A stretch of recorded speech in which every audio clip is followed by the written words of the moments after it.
First poem सबसे प्यारा हिंदुस्तान। सबसे प्यारा हिंदुस्तान नाम पढ़ते ही हम ये जान सकते हैं कि ये जो कविता है वो हिंदुस्तान के बारे में है। हमारा देश जिसे हम अलग अलग कई नामों से जानते हैं, जैसे कि भारत, इंडिया, आर्यावर्त। हिंदुस्तान विविधताओं का देश है। यहाँ अलग अलग धर्म के लोग रहते हैं, जिनकी भाषा, वेशभूषा, खान पान सब में हमें विविधता देखने को मिलती है। इसी तरह यहाँ की ऋतुएं 6 तरह की होती है, जैसे वर्षा, ग्रीष्म, शरद, वसंत। जब हमारा देश अंग्रेज़ों के अधीन था, तब हमारे देश के नेताओं ने आज़ादी के लिए बहुत संघर्ष करना पड़ा। उन नेताओं में हम गांधी जी, जवाहरलाल नेहरू, सरदार वल्लभ भाई पटेल, चंद्रशेखर आज़ाद जैसे नेताओं को जानते हैं। और हमें बहुत मुश्किल से आज़ादी मिली है। हमें अपनी आज़ादी की रक्षा करनी चाहिए। वे इस कविता के माध्यम से बच्चों में राष्ट्रीयता की भावना को जागरूक करने की कोशिश कर रहे हैं। हमें अपनी मातृभूमि से प्यार करना चाहिए और इसकी हमेशा रक्षा करने के लिए तैयार रहना चाहिए। तो बच्चे अपनी मातृभूमि की छांव में कैसे बड़े होते हैं, आइए जानते हैं। हम स्वदेश के देश हमारा प्यारा हिंदुस्तान है, इसके लिए निछावर सब कुछ, इस पर हम कुर्बान हैं। हम स्वदेश के देश हमारा, हम अपने देश के नागरिक हैं और यह देश हमारा है। हमारे देश जैसा और कोई देश नहीं है, इसीलिए हम इसे सबसे प्यारा हिंदुस्तान कहते हैं। इसके लिए निछावर सब कुछ, इस पर हम कुर्बान हैं। हम हमारे देश के लिए सब कुछ कुर्बान कर देते हैं। खेल खेल कर बड़े हुए इसकी आंचल की छाँव में, हंसना रोना गाना सीखा मातृभूमि की छाँव में।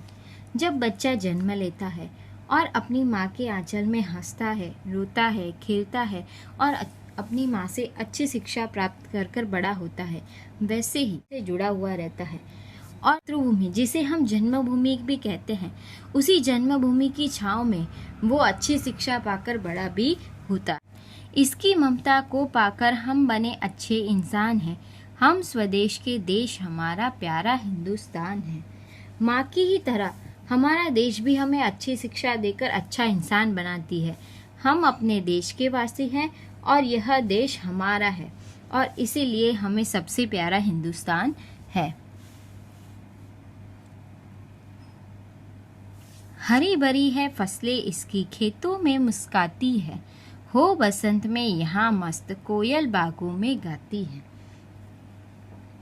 बसंत ऋतु में खेतों में फसलें लहराती रहती है और वैसे ही चारों तरफ हरियाली छा जाती है। किसान जो लोगों के लिए अपने खेतों में अनाज उगाता है, जब खेतों में हरी भरी फसलें देखता है तो वो खुश हो जाता है। हो बसंत में यहाँ मस्त, कोयल बागों में गाती है। कोयल एक ऐसा पक्षी है जो सभी पक्षियों में सबसे मीठा गाती है और वसंत ऋतु में कोयल मस्त होकर बागों में गाना गाती है। रंग बिरंगे फूलों पर तितली का नर्तन होता है। बागों की हर क्यारी में भंवरों का गुंजन होता है। हमारे देश में जहाँ बहुत सारे बाग बगीचे हैं, उन बाग बगीचों में बहुत सारे फूल भी खिलते हैं और बहुत सारी फूलों की क्यारियाँ भी देखने को मिलती हैं। और उन्हीं बागों की हर क्यारी में रंग बिरंगी तितलियाँ उड़ती रहती है। बागों की हर क्यारी में भंवरों का गुंजन होता है। उन्हीं रंग बिरंगे फूलों पर तितलियाँ हमें देखने को मिलती है और साथ में हमें भंवरे भी दिखाई देते हैं और वो भंवरे मधुर गाना गाते हैं। हर घर में है खुशी, अन्न से भरे हुए खलिहान है। हम स्वदेश के देश हमारा प्यारा हिंदुस्तान है। हमारे देश के सभी लोग बहुत खुश हैं। इंसान की सबसे पहली ज़रूरत है रोटी, यानी कि खाना। हमारे घर के लोग कब खुश होते? जब सभी लोगों को पेट भर खाना मिलता है। हमारे देश का किसान जो अनाज के रूप में, जैसे गेहूँ, चावल के रूप में अपना प्यार लोगों में बांटता है और उन्हीं अनाज से जो हमारे देश के जो भंडार है वो भरे हुए हैं। और इसीलिए कहा जाता है कि हर घर में खुशी की लहर छा गई है। हम स्वदेश के देश हमारा प्यारा हिंदुस्तान है। हम इस देश के वासी हैं और यह देश हमारा है, इसीलिए हिंदुस्तान हमें सबसे प्यारा है। नंबर 1, हम किसके आंचल की छांव में बड़े हुए? हम अपने देश की आंचल की छांव में बड़े हुए हैं। नंबर 2, मातृभूमि ने हमें क्या क्या सिखाया है? मातृभूमि ने हमें हंसना, रोना, गाना आदि सिखाया है। नंबर 3, बागों की हर क्यारी में क्या होता है? बागों की हर क्यारी में भंवरों का गुंजन होता है। सही विकल्प चुनकर सही का निशान लगाइए। नंबर 1, हमारे देश का नाम क्या है? आर्यावर्त, हिंदुस्तान, स्वदेश। हमारे देश का नाम हिंदुस्तान है। नंबर 2, तितली का नर्तन कहाँ होता है? फसलों पर, फूलों पर, खलिहान में। तितली का नर्तन फूलों पर होता है। नंबर 3, खेत खलिहान किससे भरे हैं? फूलों से, भोजन से, अन्न से। खेत खलिहान अन्न से भरे हुए हैं। नंबर 4, कोयल कहाँ गाना गाती है? क्यारियों में, खेतों में, बागों में। कोयल बागों में गाना गाती है।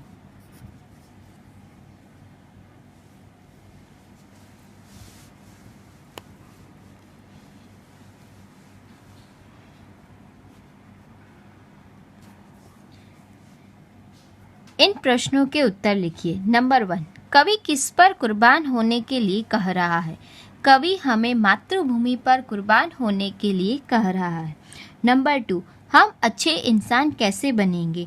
हम अपने देश से ममता पाकर अच्छे इंसान बने हैं। नंबर 3, वसंत ऋतु में क्या होता है?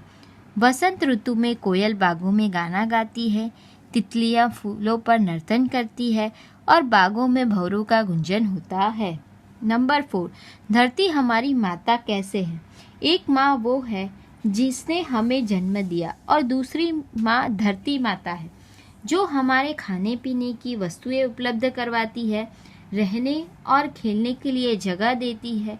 यूँ कहे तो कि दुनिया में जितनी चीज़ें दिखाई देती है सब कुछ इसी माँ की देन है, इसीलिए धरती हमारी माता है।